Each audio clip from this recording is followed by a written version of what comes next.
aujourd'hui Nathalie Agobé. Bonjour Nathalie. Bonjour. Vous êtes la responsable du refuge SPA de la Roche-sur-Yon. C'est bien ça. Exactement. Et nous allons parler ensemble de l'actualité de la SPA, qui est en l'occurrence les journées nationales de la SPA qui auront lieu ce week-end. Un petit point tout d'abord peut-être pour représenter le refuge de la SPA à La Roche-sur-Yon. Quels sont les animaux tout d'abord que vous accueillez à La Roche-sur-Yon au refuge? Alors nous accueillons principalement des chiens et des chats, et puis nous accueillons également quelques nacs. Donc ça va du rat à la souris, au lapin et tout autre type de nac. Les nacs qui sont les nouveaux animaux de compagnie. C'est ça, voilà. Qui représentent une partie de plus en plus importante ou pas, ou ça reste encore à la marge? On commence à accueillir de plus en plus de nacs. En effet. Votre activité au refuge de la SPA à La Roche-sur-Yon, quelle est-elle? Vous êtes sur un refuge d'accueil d'animaux. Oui. Vous êtes en relation étroite également avec les municipalités. C'est bien ça aussi? Oui, tout à fait, puisque nous sommes un refuge fourrière, c'est-à-dire que nous avons la partie donc, associative SPA, la partie refuge. Nous plaçons les animaux, nous proposons des animaux à l'adoption, mais nous avons également l'activité fourrière, c'est-à-dire que nous gérons une partie des animaux qui sont retrouvés en divagation dans certaines agglomérations. Et donc concrètement, comment cela se passe si je croise un animal en divagation, par exemple devant TV Vendée, sur le parking de TV Vendée, qui dois-je appeler? Comment cela se passe? Alors lorsqu'on trouve un animal en divagation, la première chose à faire, c'est de contacter sa mairie. Ce sont les services techniques qui les prennent en charge et en fonction, ils sont redirigés vers une fourrière, qui peut être une fourrière de la communauté ou alors une fourrière gérée effectivement par les refuges de la SPA. Parlons peut-être également de l'abandon. L'abandon des animaux qui est un sujet très important de votre activité. Oui. Nous nous étions rencontrés à la fin de l'été pour discuter de ce sujet. Peut-être faisons un bilan sur cet été 2025. En Vendée, en l'occurrence au refuge à La Roche-sur-Yon. Dites-nous un petit peu ce que vous avez pu constater alors. Malheureusement, le constat est le même chaque année, chaque été. Beaucoup d'animaux qui sont retrouvés alors, ou en divagation et non récupérés par les propriétaires, ou directement abandonnés dans nos refuges. Donc des refuges pleins, saturés, que ce soit au niveau des chats, que ce soit au niveau des chiens. C'est une activité malheureusement très conséquente pendant la période estivale.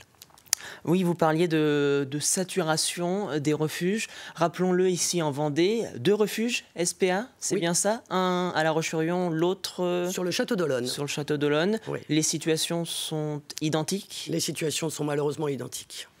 Et donc, quand c'est comme ça, comment gérer l'accueil de nouveaux animaux? Vous avez aussi à la charge la santé de ces animaux, il faut le rappeler. Vous les accueillez, mais vous les soignez également. Bien sûr. Donc, il est vrai que lorsqu'on accueille tous ces animaux, il faut trouver de la place que nous n'avons pas toujours. On a la chance à la SPA d'avoir 62 refuges au niveau national. Donc, c'est encadré par une politique de transfert. Lorsque nous n'avons pas de place, eh bien, on contacte nos collègues dans le réseau de la SPA de manière à trouver des places à ces animaux et de pouvoir les recevoir surtout dans les meilleures conditions possibles et nous en occuper évidemment le mieux possible. Et justement, quels sont alors les défis pour le refuge de la SPA à La Roche-sur-Yon? Quels sont les projets peut-être de restructuration ou d'évolution du refuge? Alors oui, nous avons quelques projets sur La Roche-sur-Yon pour permettre un meilleur bien-être animal, si je puis dire. Donc nous avons des projets de rénovation et notamment la réfection de la partie chenille, qui est plutôt vétuste. Donc cela va permettre d'un accueil meilleur pour nos animaux, de diminuer le mal-être, si je puis dire, parce que la captivité, c'est jamais quelque chose de facile pour tous ces animaux qui transitent dans nos refuges. Donc l'idée, ça va être vraiment de rénover ce site pour qu'il soit plus accueillant et plus agréable au quotidien, aussi bien pour nos animaux que pour nos équipes. En effet, une rénovation qui pourra permettre sur les prochaines années d'accueillir les fameuses journées nationales de la SPA pour un meilleur confort des animaux et du public également qui viendra y participer. Racontez-nous alors, quel est l'objectif de ces journées nationales qui ont lieu ce samedi et ce dimanche, c'est bien ça ? Exactement, ça a lieu les 4 et 5 octobre. Donc, l'objectif, il est simple, c'est faire découvrir nos refuges au public. C'est vraiment accueillir un maximum de visiteurs qui a ou non un projet d'adoption. C'est vraiment nous présenter à eux, présenter notre activité, présenter nos combats au quotidien, et puis présenter bien évidemment nos pensionnaires. Et sait-on jamais, peut-être il peut y avoir un projet d'adoption responsable, j'insiste là-dessus. Un animal, c'est une prise en charge sur plusieurs années, donc il faut vraiment avoir une belle réflexion, un bon recul là-dessus. Et puis ça peut permettre effectivement d'ouvrir, en tout cas de laisser la possibilité pour une belle histoire et d'écrire une nouvelle page et une nouvelle vie pour l'animal et aussi bien pour le foyer qui l'accueille. Vous en parliez tout à l'heure, le nombre d'abandons malheureusement ne diminue pas. Non. Qu'en est-il du nombre d'adoptions? Est-ce que les Vendéens, les Vendéennes adoptent de plus en plus, ou est-ce que nous sommes sur une situation plutôt stable sur ces dernières années? Alors, on peut quand même remarquer que les adoptions augmentent, même si ça n'est pas une nette augmentation. Les Vendéens sont quand même là au rendez-vous. Donc, on a la chance, effectivement, de pouvoir placer nos animaux. Donc, on en accueille énormément, mais on en place aussi un certain nombre. Donc ça, c'est plutôt satisfaisant et gratifiant, puisque, je le rappelle, les refuges sont vraiment un endroit transitoire, et nos animaux ne peuvent pas rester non plus ad vitam aeternam dans nos refuges. Il faut absolument qu'ils trouvent des foyers pour leur bien-être. C'est hyper important. Justement, parlons-en de ces adoptions. À quoi fait-on attention? Comment s'organise une adoption lorsqu'on souhaite venir au refuge de la SPA de La Roche-sur-Yon? Alors avant tout, une adoption, c'est un échange.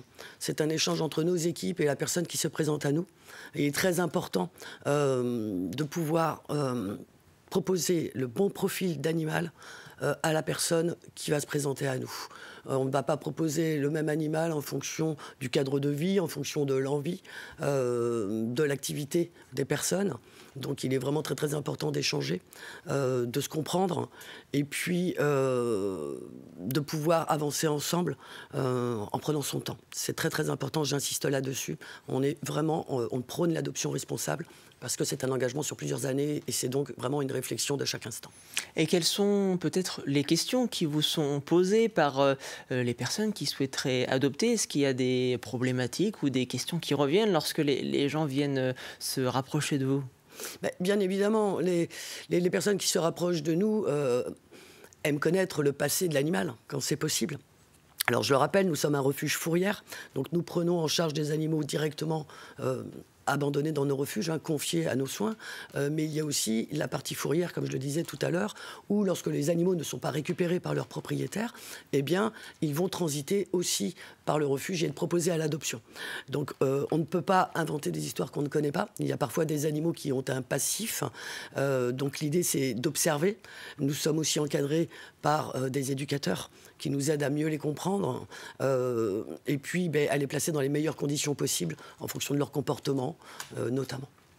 Eh bien, merci beaucoup Nathalie Agobet pour cet échange. Je le rappelle, rendez-vous ce samedi et ce dimanche pour les journées nationales de la SPA. Merci beaucoup d'avoir accepté cette invitation sur TV Vendée, et à très vite. Merci à vous.